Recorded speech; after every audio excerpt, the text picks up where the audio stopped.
Welcome to YOUCANIC. In this video we're going to show you how to replace the control arm bushing on a Mercedes. Here we have a 2011 R-Class, but this setup of suspension and control arm is pretty common as well on GLs and also on the ML. As you can see here, the rear, here we have the control arm, the lower control arm.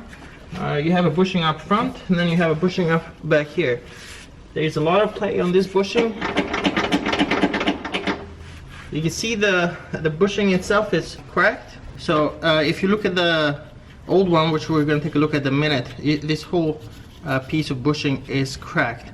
So in this case, it's very easy to replace the bushing, that rear one. In some other models though, you might have to remove the whole control arm and press the bushing out and press a new one in, or sometimes it's a lot cheaper just to replace the whole control arm. So let's take a little bit closer look at the control arm bushing in this case. Okay, so you can see the bushing right there. That's totally destroyed. We have loosened up these bolts already, but even with that loosened up, you can see how much play that has. Okay, so in this case, what you'll need to do, of course, first you're gonna lift up the vehicle and secure that with jack stands. If you're doing this on the driveway, you want to also make sure you have the vehicle in park, engage the parking brakes, and also chock the rear wheels so the vehicle doesn't roll back and forth. Secure it with 2 jack stands, and also it's a good idea to slide the wheel that you remove, just sliding it under the vehicle, so that way in worst case scenario, if the vehicle does fall, it's not going to crush you. Here we have this bolt here in the center. This is a 21 millimeter. It threads on the control arm. You're gonna need to break that loose. You will need a breaker bar because it's torqued pretty high value. And for torque specs, make sure to see our step-by-step guide. Also, you have 819 here, the bolt on this side, and you got a nut here on the other side.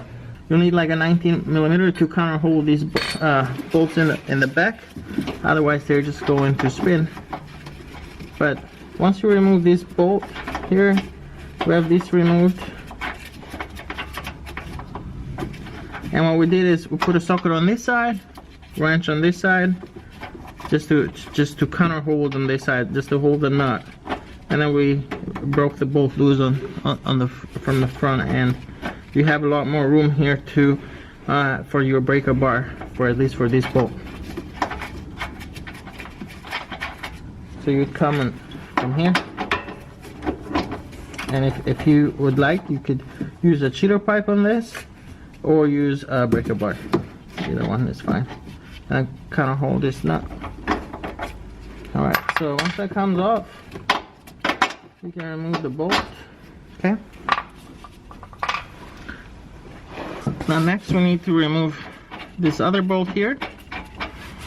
Again, you are going to use a 19 millimeter socket or breaker bar, and you will need to counter hold it from the top. So once these break loose, and of course you will have the splash shield underneath here, so you'll need to remove that first before you can get access to this bushing.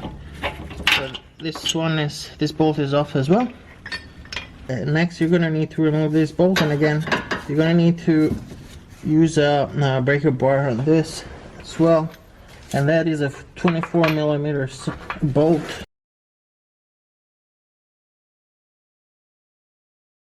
But once that's gonna need quite a bit of force, so make sure you do have a breaker bar, or you can use a cheater pipe.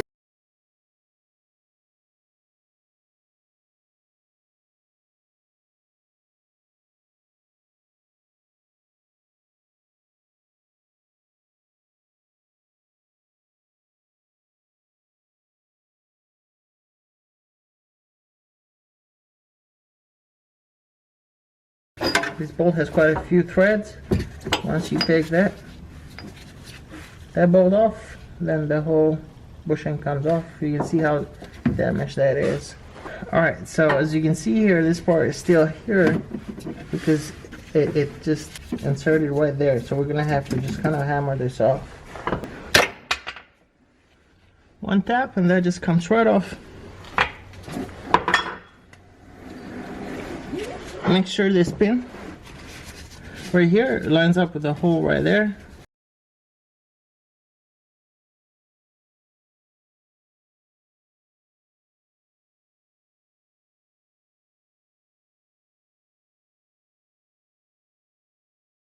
And this right here, don't start threading this with any power tools. You thread this bolt by hand first. If you use power tool, you just cross these threads and then you have to replace the whole control arm. Okay? So get that started by hand. Should go a few turns by hand. And in this case it's going quite a bit. Make sure that pin right there is lined up. Okay? And then once you do that, you're gonna have to install this bolt and that bolt and then torque down everything, and that will be it.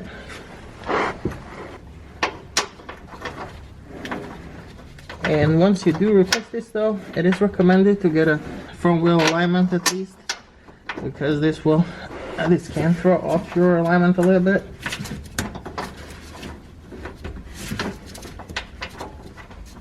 And of course, every time you touch any suspension parts, you should do an alignment.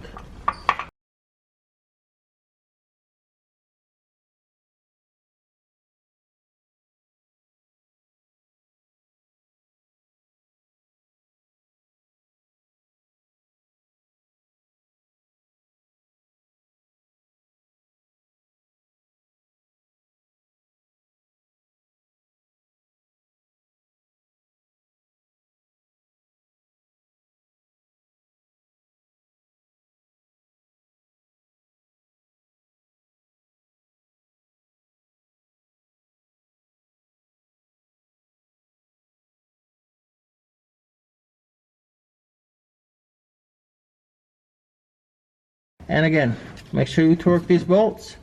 For more help, just look in our step-by-step guide. And that's it. Thanks for watching.